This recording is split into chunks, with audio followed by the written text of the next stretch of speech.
The fifth richest African country has just made a massive Bitcoin backflip. That's right, like a gymnast at the Olympics. After previously banning Bitcoin, this African country is now fully embracing it. Will this start a massive wave of Bitcoin FOMO in Africa?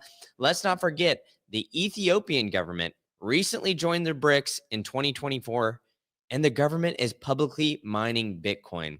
And on top of that, the second country to make Bitcoin legal tender is the Central African Republic. So Africa has been rapidly embracing Bitcoin. Are they going to be the next continent that fully embraces Bitcoin? Well, let's dive in to this massive move here in backflip made by Morocco.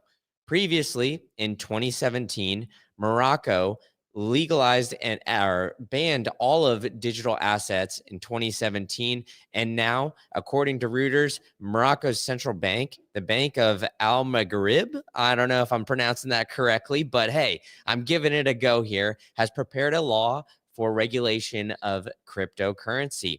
So the plan is for this entire central bank to now start to embrace it. I don't think this timing is anything short of coincidental from the Brazil, which we went over yesterday, now planning a strategic reserve. We have the United States planning a strategic reserve. We have cities and states in the United States separately planning to do this. We have El Salvador. We have many other countries, Argentina, all embracing it. And now it seems like the nation state FOMO of this is here. Most of these nations are seeing and keeping eye of what is going around the globe.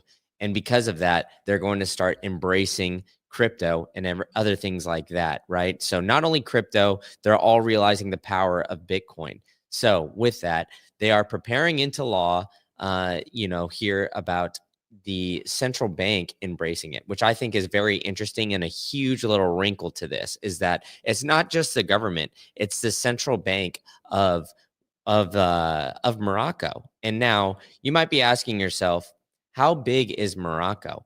How big is this an impact on everything here going on? Well, Morocco, as we stated here earlier, it's the fifth largest country in Africa. It's got a rapidly growing GDP. It's got a GDP of 141 billion. And if you look at that comparatively to other African countries, we've got South Africa at the top, but here's Morocco coming in hot. It looks like it's at sixth place right here. So, the African countries are rapidly embracing it. And the other aspect of these African countries are they're very energy dense, right? We already mentioned that Ethiopia is a country that recently joined the BRICS. The BRICS are very energy dense countries. They have ton of access into oil and gas. And because of that, they've now started embracing Bitcoin mining. And so I think that this is going to be a trend. First, you start legalizing crypto, and that's the first step. And then, we go from there. But, if they legalize Bitcoin and the crypto to a lesser extent, but, the Bitcoin and crypto industries, how much will this impact as far as population size? Well, Morocco is around 40 million people. And, we've got my man, Cascader in here saying that the African countries can get on the Bitcoin bandwagon or get left behind. And I think he's 100% correct here. They're absolutely embracing Bitcoin. They're seeing everything that is going on all over the globe. And so Africa wants to become one of the leaders. First, it seemed like it was Latin America. And, you had Argentina, El Salvador's of the world, micro communities in Costa Rica, and some other places starting to embrace Bitcoin. But Africa still has a ripe place for the taking. It can still get flipped on its head. But you might be asking yourself, why Morocco? Why is Morocco very important and very interesting and all that? Well, let's take a little look at this map here. Let's see where Morocco is. Morocco is on the northern part of Africa. And look at its proximity to Portugal right here. Now, why is Portugal very very important here? Because we have this little island here, Funchal, actually also known as Madeira, which had a very, very large Bitcoin conference there earlier this year. And on top of that, look at the proximity. Some believe that this island has a lot of Moroccan influence as well as Portuguese influence, even though it is technically an island of Portugal. It's very close in proximity to Morocco. Now, we went over this a little bit here. I'll zoom in for you guys so you can see over here a little bit more. But see, so here's Funchal. It's very close to Morocco and also very close to Portugal. Now, why is this important? Well, Madeira embraces Bitcoin, and their president met with the Giga Chad of them all, Michael Saylor. So, Michael Saylor, Jack Dorsey, some of the biggest hitters in the Bitcoin space were at this conference earlier this year in February. And if anything, you see it here. They even lined it out here where Portugal, Funchal, and Morocco, all very close proximity.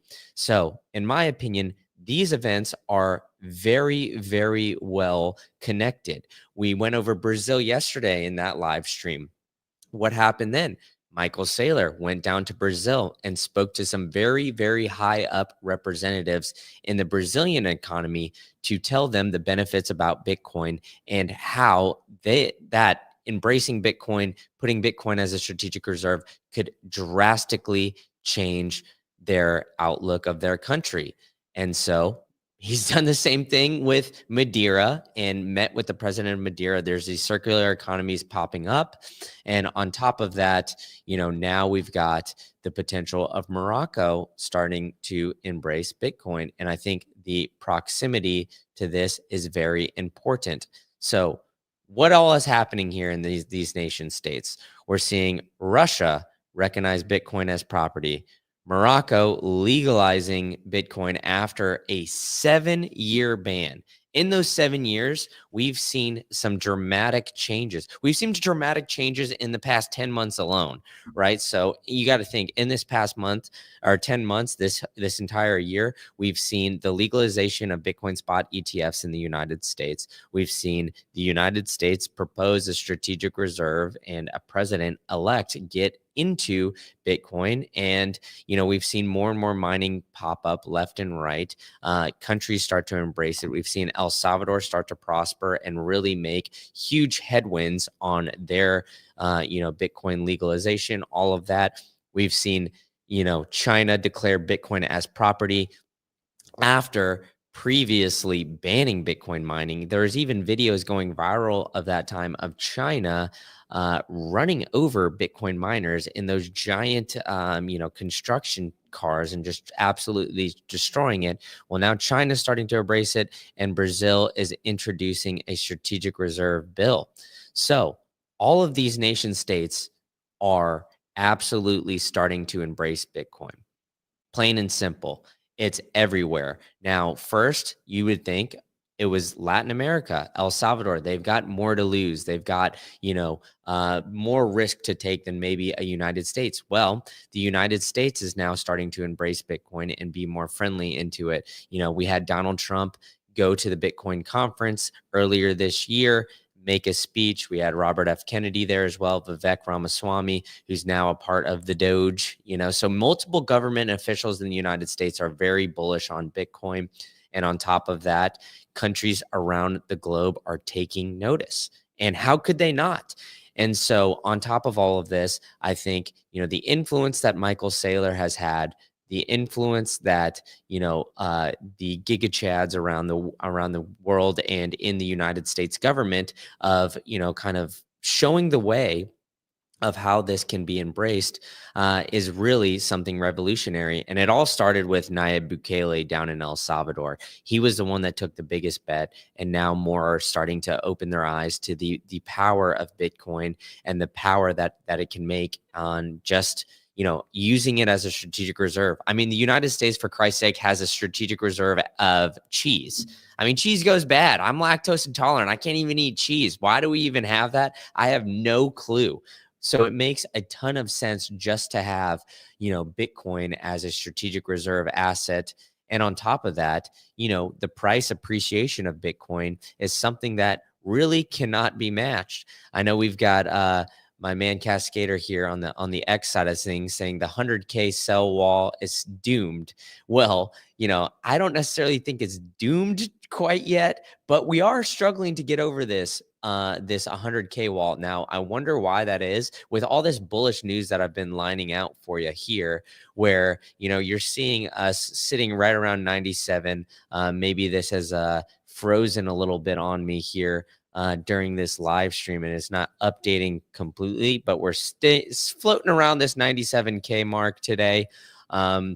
It is a green day over the weekend. It would have been great to see, Bitcoin rip over 100K, maybe on a Thursday when it was Thanksgiving here in the US and banks were closed, or maybe over the weekend when banks were closed. But unfortunately, it doesn't look like we're going to get that.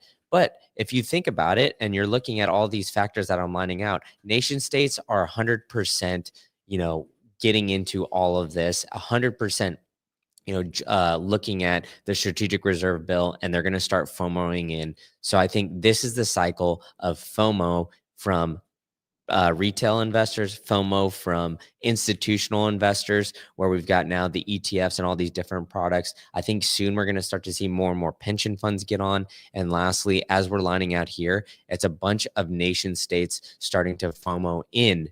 Now, Bitcoin has the power to become your own bank. You don't need the central bank in Morocco or anywhere else to really tell you that it's legal or whatever, or that you can that you need permission to hold Bitcoin. You can hold Bitcoin no matter where you're at in the globe. And I think the true power of Bitcoin is that you can do that. You can be your own bank, and you don't necessarily need somebody else or a third party to tell you how to do that. And so I think the strongest aspect that you can do with Bitcoin is by holding your own keys and utilizing something like a stamp seed punch plate in order to, get in your seed phrase. It's made in metal. So if you bring it in your pocket and somehow you get caught in a rainstorm, if you have your seed phrase with you wherever you go, you can survive weather conditions, all these kinds of stuff. Your house burns down for some reason, some unfortunate reason, another catastrophe happens. On top of that, you don't lose all your Bitcoin. You're able to at least keep your Bitcoin if other situations arise. And I think the best way to do that is by using a stamp seed punch plate. You can use promo code green candle for 15% off of your entire purchase. And if that seems daunting to you, you can also visit thebitcoinway.com/green candle, and you can set an appointment with the fellas at the Bitcoin Way. You can get a free 30-minute consultation. They've got times from all over the day, all over the night, at all times. These guys are working around the clock to help you get your Bitcoin off exchange, make sure everything is secured and proper. So, I'm really trying to help you guys get your Bitcoin off an exchange and really utilize the power of Bitcoin, because like I'm lining out here, we're seeing nation states start to FOMO into Bitcoin with, more and more countries start to embrace it, because they understand if they try to regulate Bitcoin, if they try to, make it not as tax friendly, they're going to lose out on the potential opportunities of great entrepreneurs, the potential opportunities of great people trying to bring business into their country. And I think they're just, essentially seeing the negatives of it, because people now have the ability to vote with their feet and move away.